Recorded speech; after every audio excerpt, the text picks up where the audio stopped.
Após a Revolução Russa de 1917, Lenin coloca em prática sua doutrina de expansão mundial do comunismo e, em 1920, estabelece as condições para a filiação ao Partido Comunista, entre elas a realização de amplas campanhas de agitação e propaganda nas organizações militares, principalmente no Exército. Em 25 de março de 1922, nasce o Partido Comunista do Brasil, o PCB. O novo partido aceitava as ordens diretas de Moscou. Em 1927, partindo da teoria à prática, o PCB criou uma frente única operária e iniciou um trabalho de infiltração nos quartéis, influenciando Luiz Carlos Prestes, capitão do Exército, a aderir ao comunismo, fato que se deu em março de 1931.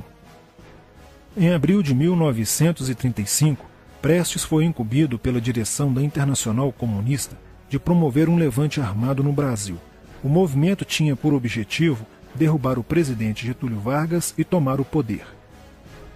Liderados pela Aliança Nacional Libertadora, militares inclinados ao comunismo iniciaram a rebelião no dia 23 de novembro de 1935, dentro dos quartéis em várias partes do país. Mas devido à falta de organização dos ataques e à ausência do apoio popular, o exército derrotou os comunistas e evitou o golpe de Estado. Em seguida, Prestes é preso e perde a patente de capitão. Com o advento da Segunda Guerra Mundial e a invasão da Rússia pelos nazistas, a política exterior soviética muda e Stalin tenta ganhar o apoio das democracias ocidentais. O PCB redireciona sua política seguindo disciplinadamente a orientação de Moscou e apoia Getúlio Vargas. Após o final da Segunda Guerra Mundial, o PCB reinicia a agitação das massas populares e tenta desestabilizar o governo Dutra através de uma política conspirativa. Durante toda a década de 50, Moscou, através de suas redes apoiadas pelos partidos comunistas no mundo inteiro, tentava desestabilizar as democracias ocidentais. Como consequência, nessa época, em muitas universidades ocidentais, predominava uma visão social esquerdista, sendo que grande parte do terceiro mundo aclamava o modelo soviético como a estrada para a justiça social. Muitos intelectuais se declaravam marxistas. Assim, a conjuntura era altamente favorável ao comunismo, o que provocou sua expansão dramática até o final da década de 50, com a vitória da Revolução Cubana.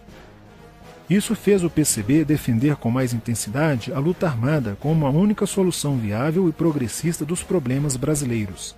A União Soviética, destinada a aumentar o seu campo de influência no continente americano, despertou interesse pelo Brasil, um país de dimensões imensas, fronteiriço com quase todos os países da América do Sul, país estratégico no cenário mundial que poderia pender o fiel da balança para o lado comunista.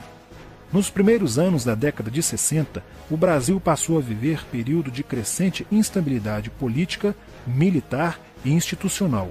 Em 1961, Luiz Carlos Prestes encontrou-se com Nikita Khrushchev em Moscou para planejar a Revolução Agrária no Brasil. Neste mesmo ano, no governo de Jânio Quadros, o Partido Comunista Brasileiro enviou a Cuba, com o apoio de Fidel Castro, dezenas de brasileiros para o treinamento político-militar, visando a preparação de quadros revolucionários para desencadear ações de guerrilha rural e urbana no Brasil. Os chineses também colaboraram para a tentativa de implantação do comunismo no Brasil, recebendo na Academia Militar de Pequim, em 1962, um primeiro contingente de brasileiros, visando a formação de quadros guerrilheiros para o movimento que viria a ser implantado na região do Araguaia. No Nordeste do Brasil, Francisco Julião organizava as ligas camponesas, com militantes treinados em Cuba. O apoio cubano concretizou-se no fornecimento de armas e dinheiro, além da compra de fazendas em Goiás, Acre, Bahia e Pernambuco, para funcionar como campos de treinamento. No dia 4 de dezembro de 1962, o jornal O Estado de São Paulo noticiou a descoberta e o desbaratamento de um campo de treinamento de guerrilha no estado de Goiás, em uma das 3 fazendas pertencentes às ligas camponesas. Enquanto isso, Goulart governava o país de uma forma pendular. Ora pendia para o lado dos comunistas, ora para o lado dos conservadores. Em setembro de 1963, tudo indicava que o país caminhava para uma revolução de esquerda, principalmente com João Goulart apoiando a sindicalização de sargentos, promovendo a quebra da hierarquia e da disciplina nas Forças Armadas. Em 4 de outubro de 1963, Goulart solicita o estado de sítio ao Congresso Nacional, pelo prazo de 30 dias. A manobra foi repelida pelo Congresso e João Goulart passou a conduzir ações no sentido de implementar o projeto golpista que desaguaria em um regime totalitário de esquerda. Insuflado e orientado por seu cunhado Leonel Brizola, pregava a necessidade de reformas de base e a implantação de uma república sindicalista. Controlando o aparelho sindical, o governo promovia o grevismo, a anarquia e o caos. O país passou a viver dias de intranquilidade, estagnação econômica e inflação descontrolada. Em meio à crescente radicalização do ambiente político, Leonel Brizola era a liderança que unificou as esquerdas na frente de mobilização popular, criando o grupo dos 11 companheiros para tomar o poder pela luta armada. Segundo Brizola, o grupo dos 11 seria a vanguarda avançada do movimento revolucionário, a exemplo da Guarda Vermelha da Revolução Socialista de 1917 na União Soviética. Alheio às críticas que lhe endereçavam militares e oposição civil, João Goulart e o PCB mantinham entendimentos constantes. No dia 13 de março de 1964, um comício realizado na Praça Central do Brasil, no Rio de Janeiro, ficou conhecido como a Comissão das Reformas. Mais de 100 mil pessoas participaram, pedindo a legalização do PCB e a entrega de armas ao povo para a luta armada. No palanque estavam João Goulart, Miguel Arraes e Leonel Brizola. No dia 19 de março aconteceu a primeira Marcha da Família com Deus pela Liberdade, que reuniu 800 mil pessoas em oposição ao comício do dia 13, em demonstração do descontentamento de grande parte da população com os rumos que tomava a situação nacional, principalmente devido à impressionante demonstração de força, o tom radical dos discursos de Arraes e Brizola e a profusão de cartazes com a foice e o martelo. Em 20 de março, apoiados por Brizola e pela CGT, a Associação dos Marinheiros e Fuzileiros Navais do Brasil reuniu-se declarando um motim, dando origem a vários outros movimentos rebeldes no interior das Forças Armadas. Realizou-se em Niterói, na sede do Sindicato dos Operários Navais, um congresso continental de solidariedade a Cuba, com a participação de delegações latino-americanas. Luiz Carlos Prestes manifestou o desejo de que o Brasil fosse a primeira nação da América do Sul a seguir o exemplo de Cuba, se tornando uma nação comunista. Na véspera de 30 de março de 1964, João Goulart, ignorando o pedido de assessores e do seu líder na Câmara, Tancredo Neves, compareceu à sede do Automóvel Clube para uma homenagem da Associação dos Sargentos da Polícia Militar. No seu discurso, Goulart defendeu a mudança na Constituição para que pudesse concorrer às eleições presidenciais de 1965, desagradando a Carlos Lacerda, Magalhães Pinto e Juscelino Kubitschek, pré-candidatos à presidência da República. O golpe da esquerda já estava preparado para 1º de maio de 1964, caso o Congresso Nacional não aprovasse as mudanças.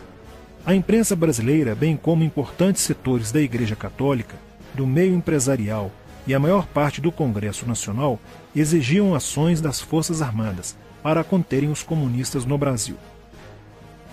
Ao final de março, jornais como o Globo, Jornal do Brasil, Correio da Manhã e Diário de Notícias pregaram abertamente a deposição do presidente João Goulart. Nos bastidores dos acontecimentos, os serviços secretos dos Estados Unidos e da União Soviética trabalhavam intensamente, tentando cada um fazer a balança pender para o seu lado, não medindo esforços para levarem o Brasil a uma guerra civil. O general Olímpio Mourão Filho resolveu partir com suas tropas, sediadas no estado de Minas Gerais, para o Rio de Janeiro. O general Castelo Branco, ao saber disso, telefonou para Magalhães Pinto, governador de Minas Gerais, com o intuito de segurar o levante. O governador mineiro argumentou que, uma vez iniciada a revolução, seria um erro parar, pois alertaria as forças fiéis a Goulart, podendo agravar a situação. A falta de reação do governo Goulart e dos grupos que lhe davam apoio foi notável. Não se conseguiu articular uma reação armada por parte da esquerda. também fracassou uma greve geral proposta pelo Comando Geral dos Trabalhadores, em apoio ao governo. João Goulart, em busca de segurança, viajou no dia 1º de abril do Rio de Janeiro, onde se encontrava no momento da Revolução, para Brasília e em seguida para Porto Alegre, onde Leonel Brizola tentava organizar a resistência. Mas João Goulart desistiu de um confronto militar com os revolucionários e seguiu para o exílio no Uruguai. No dia 2 de abril, o presidente da Câmara dos Deputados, Ranieri Mazzilli, assume provisoriamente a presidência da República e mais de 1 milhão de pessoas lotaram as ruas e praças do país para comemorar a vitória. No dia 11 de abril de 1964, o Congresso Nacional se reuniu para eleger o novo presidente da República. O general Castelo Branco, aclamado por grande parte da sociedade brasileira, apoiado pela imprensa e por importantes setores da Igreja Católica, além de contar com a aprovação de grandes líderes políticos, entre eles Juscelino Kubitschek, precisava de 238 votos para ser eleito em primeiro turno, e acabou recebendo 361 votos. No dia 15 de abril, Castelo Branco assume a presidência da República, consolida a vitória sobre o movimento comunista e renova as esperanças do povo brasileiro de ter um país com dias melhores. Porém, a esquerda derrotada colocaria em cena, nos anos posteriores, Carlos Marighella, ideológico comunista e defensor da luta armada, que submeteria o povo brasileiro às ações mais obscuras da guerrilha, o terrorismo.